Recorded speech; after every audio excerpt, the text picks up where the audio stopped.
I have not posted an update about my educational space in a while, and I wanted to give you a quick update. A couple of months ago, I was placing the meat chick order for my farm at home, and it made me realize that availability was getting very scarce. Now, this was in January or February. I typically place my meat chick orders as funds allow in January for our entire year for the farm production. One thing I really wanted to implement with the addition of this barn, this educational space at school, was exposing the students, the FFA kids, to the opportunities of raising your own protein sources, one of which being meat chicks, because it really isn't that hard to raise them. And within 6 to 8 weeks, you have something tangible that you can consume. I started shopping around to these chick sources because Cornish crosses is something that's predictable and I know how to raise them, and I have it down literally to a science of what the expectation is when you're raising them and where your end result will come out at. Now, I am a brand ambassador for Meyer Hatchery, and if you also get those email blasts on Monday, which is their hatch day, they will send an email out with any extra unpredicted availability of chicks, and you can order them spur of the moment. So if you're not already on their email list and you're looking to get chicks, I highly recommend signing up for Meyer's email alerts. Anyway, for school, I didn't want that unpredictability. I wanted a source of chicks that I knew I could order that would be able to be shipped on that date. And since I had placed my own personal farm order with Meyer Hatchery in Ohio a month prior, I needed chicks for my FFA chapter and they no longer had availability. So I found availability at Meyer's in Pennsylvania. I went on their website and I checked and they had availability. So they were actually shipped last week. I ordered 40, 42 arrived healthy with no issues. We've not lost any. And the plan for these chicks, I purchased them, the FFA reimbursed me for them. But what we are planning to do with them is to finish them out, have them processed, and serve them at our FFA banquet this year. Originally, when I ordered them, I didn't really have an end goal in sight for them. I knew that I wanted to raise the Cornish crosses. I knew we had the space to do it. We would have the feed availability to do it. I just didn't know what the end would look like. And my original plan was to sell them to teachers in the school.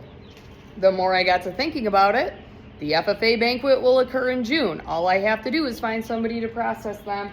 Last year, we did a dinner with our FFA banquet, and a parent of a student who runs their own catering type of small scale business cooked the chickens for us, and they were delicious, except we had to purchase them from a distributor. So I figured in this instance, we have the meat chicks, we were able to get them. So far, they are healthy. If we end up with fatalities, we will probably have to order more. But this in itself is a really neat, simple opportunity for students to see firsthand, and actually community members and administrators and supporters to see this process firsthand. Now, we will not process them here at school. I will find somebody and I will take them to the processor to have them processed. We will pick up the finished broken down birds.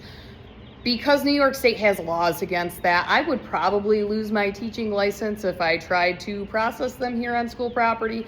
I don't even process my own meat chickens, so it's just easier for me to send them out because I don't have time to do it. Another really neat thing last year was we received a national FFA grant based on a project that I created entitled Hatching the Future, which involved placing incubators in classrooms around the school. Not only did that grant fund the purchase of the incubators, it also funded the setups for small brooders in the classroom. We ordered the brooder setups, I believe, from Premier One. And yes, you can get them cheaper elsewhere, but for us ordering 6 complete sets, this was easier because it included the panels, it included the heat plate, the feeder, this style waterer, and it was very self-sustaining. We were able to pick it up and transport it. So we repurposed it for this purpose in setting up a brooder for the meat chicks. They're too heavy to fly, they will never fly. And once they get too big for this setup, we are going to put them in panels, those gray panels over here, We'll set them up somewhere on the floor, and that is where they will live. Unfortunately, we can't really put them outside because I'm too afraid of predators.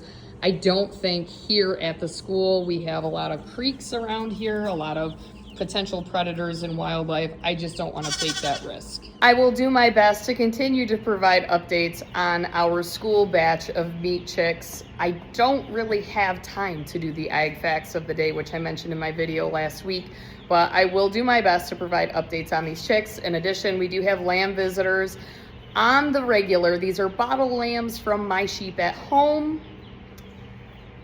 My students like them. I hate hauling them to school, but they can't live at the school full time because they need bottles at all times of the day. And no, I don't get up in the middle of the night to feed them. They can drink their bottles between the hours of 5 a.m. and 10 p.m. One more exciting thing that we had happen last week when I was out on Friday because I was having a procedure done on my leg was our breeding pair of chinchillas popped out a baby. And not only did they pop out a baby, they did it when there were administrators and a visitor here in the barn. So that was a little bit of excitement on Friday morning when I was receiving text messages as I was driving to my appointment. The mama chinchilla's all bloody. Oh, she had a baby. I don't have time to show you the baby right now, but maybe that'll be tomorrow's video.